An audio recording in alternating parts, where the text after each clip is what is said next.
Hey guys, it's Justine here from I Should Read That, and today I am bringing you my May wrap-up.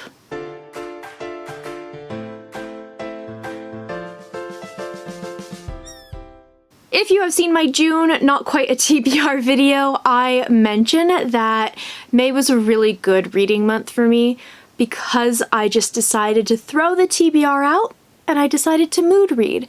And because of that, I ended up reading 14 books this month, which is definitely my best reading month of the year, and it feels like I'm finally getting back on track after all the lockdowns and the winter and just everything being kind of messy.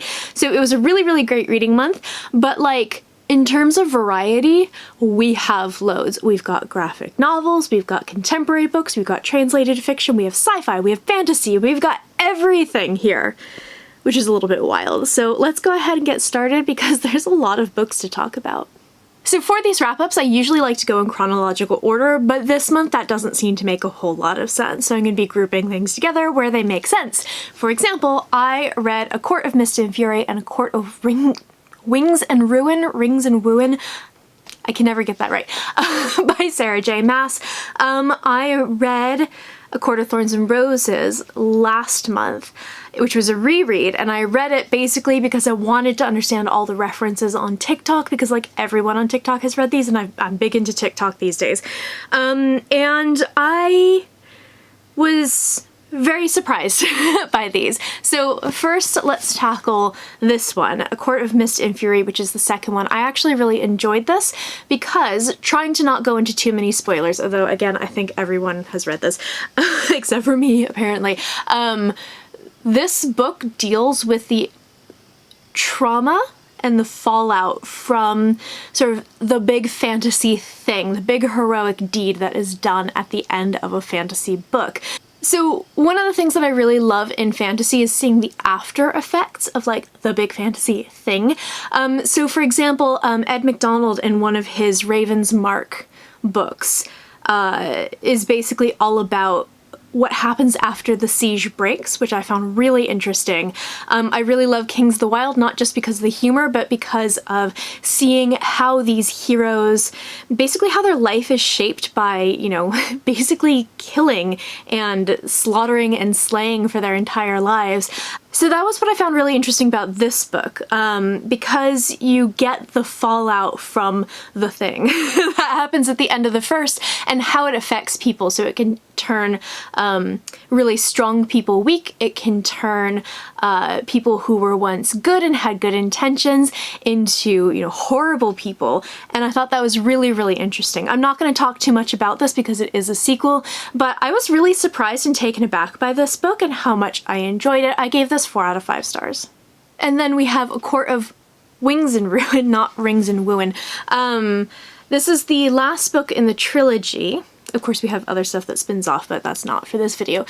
And I hated this. I was really, really disappointed by this. And I think the reason is because this has like a war plot at its center. And as someone who has been reading fantasy for pretty much their entire life and is very familiar with that plot, the things that make these plots work were not there in this book. So one of my big complaints for the series overall is none of the characters really stand out. They're kind of carbon copies of each other. All the men are the same, all the women are the same. And because of that, I didn't have any kind of connection to the characters, and therefore, like, are they in peril? I don't really care. Are they not in peril? Still don't care, which is kind of a problem. And also, I know that this is a complaint that other people have had, and I totally get it, is that everyone felt very safe. At no point did I feel like war was actually going to touch these characters. So I gave this 2 out of 5 stars. I found it really, really deeply disappointing. It didn't do it for me. So now let's knock 3 books out of the way. I read volumes 1, 2, and 3 of Heartstoppers by Alice Oseman. These are contemporary YA graphic novels about 2 boys, Nick and Charlie, who are from 2 very different social circles at school who end up falling in love. And it is lovely. I really, really enjoyed these. I'm not a contemporary YA reader. I've not read any of Alice Oseman's other books, and I probably won't because they just don't sound like my speed, but the graphic novel format worked really, really well for me. It's just really sweet and it's really heartwarming, and there's some stuff in these books. So there's a lot of sort of talk about bullying, for example, and homophobia, but it's handled in such a way that feels very natural and very real. And some of the other storylines, so like the coming out storylines, for example, are really touching. I really enjoyed these and I would highly recommend them. I'm waiting for my library to buy the 4th one so that I can read it because I really want to know what happens next. These are like perfect rainy day comfort reading. I gave all of these 4 out of 5 stars. You can probably hear my washing machine trying to launch itself through the roof. It genuinely sounds like a rocket that's about to take off. Please ignore. But now let's talk about some sci-fi. So I read They Both Die at the End by Adam Silvera. I have had this on my TBR since it came out, which is like 2018, 2017? 2017! I've had this on my TBR for years, and I finally read it, and I'm really glad I did because it's a really, really lovely story. So this book features a not-so-distant future in which on the day you are going to die, you receive a phone call from a company called Deathcast letting you know that you're going to die. You don't know when it's going to happen, you don't know how it's going to happen, but it is completely unavoidable. You know that you're going to die. So this is called your end day. And there are many different ways that people can spend their end days, and there is something called, I believe it's the Last Friends app, which is basically, I think, kind of like online dating, but it's a way of making friends for your end day, whether it's with other people who are going to die that day or people who just want to keep others company. So we follow 2 characters, Mateo and Rufus, who don't know each other at the beginning of the book. They both receive their phone calls and they're on very different sort of paths in life. They're very different people, but they end up becoming friends through this Last Friend app. And it basically just follows them on their last day. And it's really lovely. I really, really enjoyed it. It gives you a lot to think about, and it's a really gorgeous story, and it's a really well done story as well, because it's quite fun. Despite the fact that I was shocked by the ending, let me tell you. But yeah, I would very much recommend this if you're feeling like something that's a little bit introspective, some YA sci-fi that's a little bit introspective. It was a really, really good read, and I'm glad I finally picked it up. I gave this 4 out of 5 stars. This month I also read Fugitive Telemetry by Martha Wells. This is the 6th Murderbot book, and it comes out on the 1st of June here in the UK. I believe it's already out in the US. And this was really fun. This is another good installment in the Murderbot series. I love this series for the character of Murderbot. I have some ups and downs with the plots of each book, but this was a pretty solid one. I enjoyed this. This book is basically Murderbot solves a murder. They are on Preservation Station, which we know from previous books, and someone is murdered. They have to figure out what's going on, but the catch is, because they're on preservation, this may make more sense to you if you've read the other books, they have promised they're not going to sort of hack into security systems and do usual Murderbot stuff. So it's very much like Murderbot Detective, which I very much enjoyed. If you are someone who has read all the other books, you will know that Network Effect came out last year, which is the only full-length novel in this series, and that ends in a specific way that I think sets you up for certain expectations for this 6th book. This book takes place between Exit Strategy, which is the 4th one, and Network Effect. So if you're looking for some people, some characters who are at the end of Network Effect, you're not going to get that. You're going to get a story that happens before that, which kind of makes sense. It ties in with the beginning of Network Effect and everything like that. None of this will make sense to you if you haven't read those books, but yeah, just if you're expecting certain characters to be in Fugitive Telemetry and they're not there, that would be why. I gave Fugitive Telemetry 4 out of 5 stars. It's a really solid addition to the series. Then I read one of my most highly anticipated books of the year. This is Project Hail Mary by Andy Weir. I won't talk about this a huge amount for a couple of reasons. One, don't let anyone spoil this for you, because it's great. When the plot really gets going about a third of the way through, this is brilliant. It's amazing. It features one of my favorite sci-fi tropes ever, and it's so fun. I'm also not going to say a huge amount about it because I actually did a book diary for this, like a little reading vlog specifically centered around Project Hail Mary, in which I had to talk around those points that I really, really loved, which makes it quite interesting. So I'll go ahead and link that up above if you want to check it out. I'm a huge fan of Andy Weir's books. I loved The Martian. I'm one of like 3 people who liked Artemis, and this is fabulous. If you read Artemis and you hated it, and you're a little bit worried about picking this one up, I'd say this leans much more towards the vibes of The Martian than towards Artemis. I think you'll be in good hands. I gave this 5 out of 5 stars. I thought it was fantastic. Okay, so let's get into some contemporary set books now.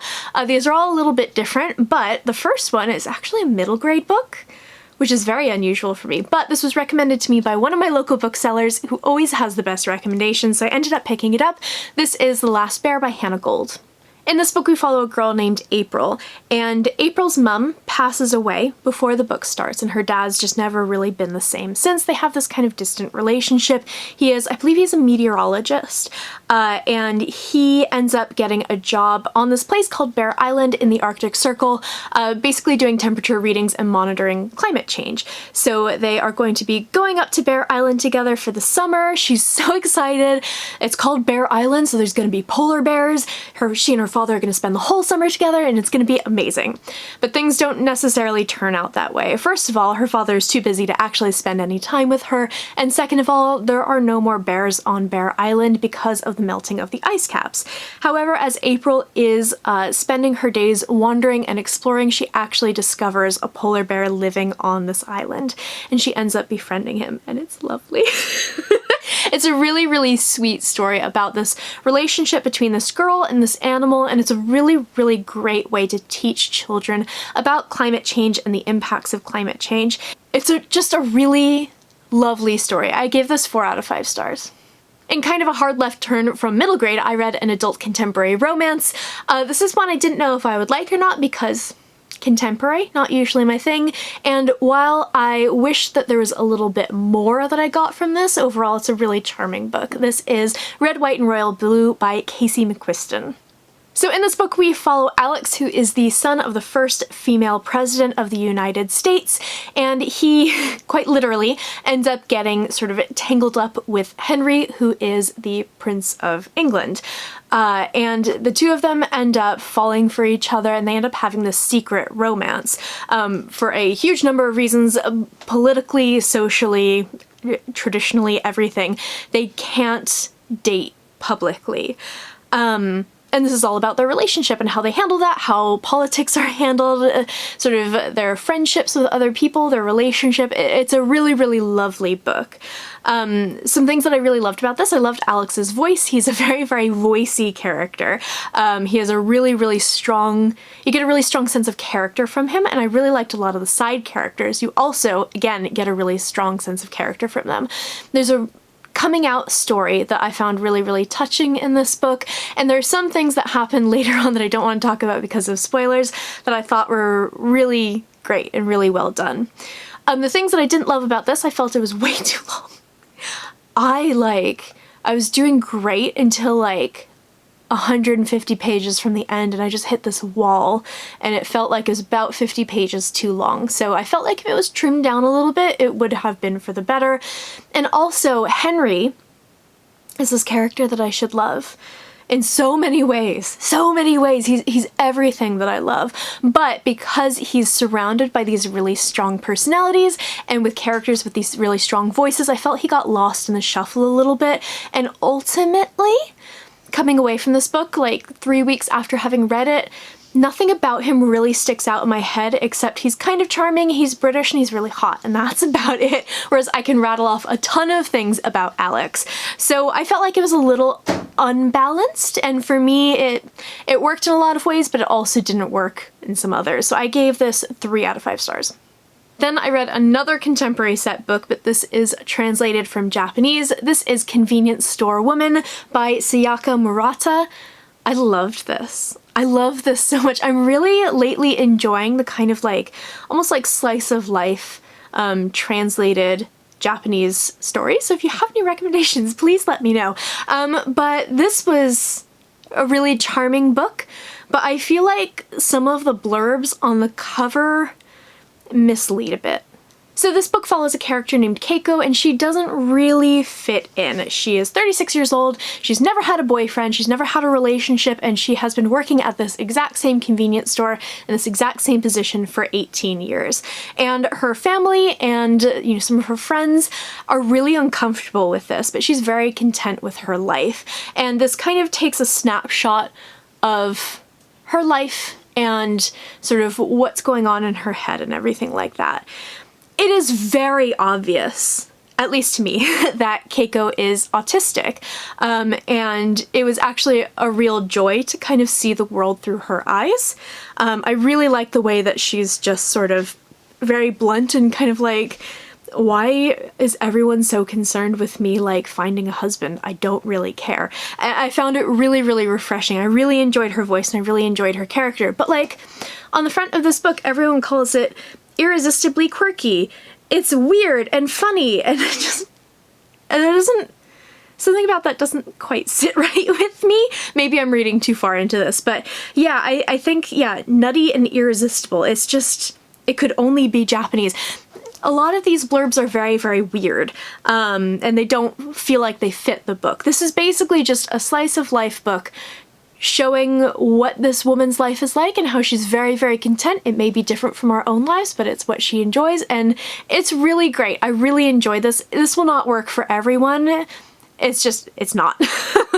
You'll either love it or you'll hate it, but I really, really loved it. I gave it 4.5 out of 5 stars, and I'm actually going to seek out more of this author's work. I also read The Chosen and the Beautiful by Nai Vo. This comes out on the 1st of June from Tor Books. It's a Great Gatsby retelling from the point of view of Jordan Baker, and it was really lovely. So in this book, we kind of get what's going on in the background of The Great Gatsby, so I do think that you should probably read The Great Gatsby before picking this up, because you'll just get so much more out of it. But it is kind of the world of The Great Gatsby, but with magic. And it works really well. So Nai Vo is an amazing writer, we all know that, she's absolutely fabulous, and she proves that with this book because she manages to blend a lot of the vibes of the original story, not only with her own writing, but also with this kind of magic. And the magic is very much, in a lot of ways, in the background. It's not a huge part of like the plot of the story, or like she doesn't weave it into like Gatsby's motivations or anything like that. It's sort of background, and it enhances some of the characters and it enhances the world. The best part of The Great Gatsby, of course, is that first party that Nick attends, that Jordan, of course, is at as well. And the way that she sort of infuses the magic with that kind of opulence is just perfect. It's so incredibly well done. I feel like this book gave a lot of those characters a chance to really shine, because obviously The Great Gatsby is so much about Gatsby. And there are these other characters, everyone can rattle them off. You have Daisy, you have Jordan, you have Nick, you have Tom, the horrible husband. But in a lot of ways, everything revolves around Gatsby. And this book gives those other characters a chance to shine, especially obviously Jordan, who in this version of the story is a Vietnamese adoptee who has been brought into a white household as a child and brought up in white society. And she's also a queer woman. And her relationship with Daisy is really interesting, and the side of Daisy that you get to see, who's probably the blandest character in The Great Gatsby, was really fascinating, and I felt like she did such an amazing job of enhancing especially both of those characters and giving them so much more depth than Fitzgerald did.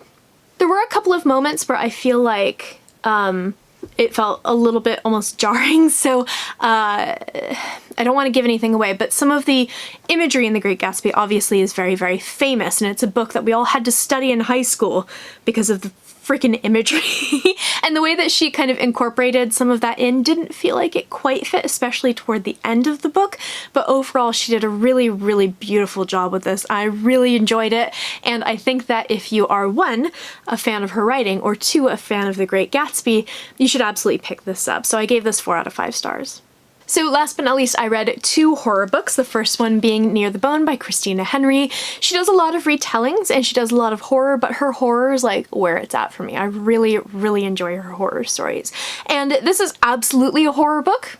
definitely 100%, but it also has a lot of psychological thriller elements. So because of that, I don't really want to say a huge amount about it because it's definitely one of those books you should just discover on your own. So in this book, we follow a character named Maddie, and she is sort of stuck in a very difficult position because she lives basically on a mountainside, and there is a strange creature stalking the woods outside with its strange cries and, you know, horrible sharp teeth and claws, and it's mutilating animals.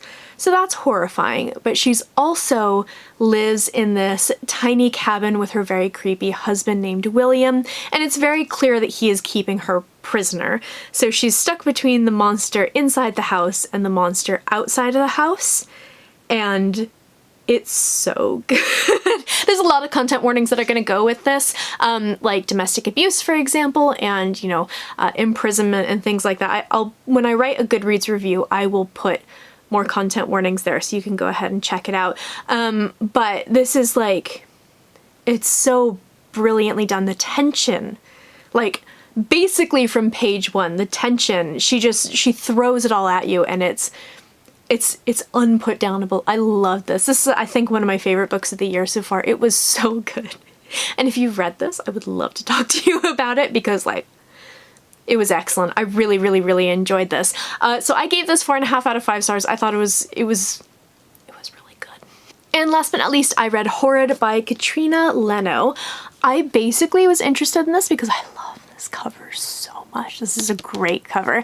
And I haven't read enough YA horror, and I would love to read more. So if you have recommendations, please let me know. But this was great. This was a pure cover buy, and it ended up being really fabulous. So, in this book we follow a character named Jane.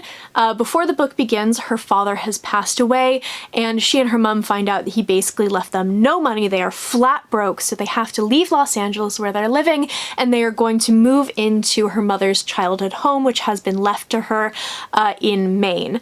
Her mother has never been back to this childhood home ever since she left, and Jane has never been there before either. She's never been back to her mother's hometown, and it's very clear that something's wrong with this house. This is a ghost story. This is a paranormal story. It's a haunted house story, and I really, really enjoyed it. This is another one that has really high levels of tension, and there's kind of this weirdness that she weaves throughout the story, and kind of this like discomfort that she weaves through the story. And I can't quite put my finger on what it is, but it was really, really well done. I really liked the characters. I liked the ending. I liked the kind of reveals. I loved the twists and turns. I thought that this was really, really fun read.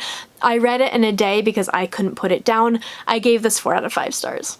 So that's it for my May wrap-up. It was a fabulous reading month for me. Again, I feel like I'm just getting my reading mood back, and a lot of that has to do with the fact that I am mood reading again. So, as you've seen in my June TBR, June is going to be much more of a mood reading month like May was, and I'm hoping that means that I'm going to read some really, really amazing stuff.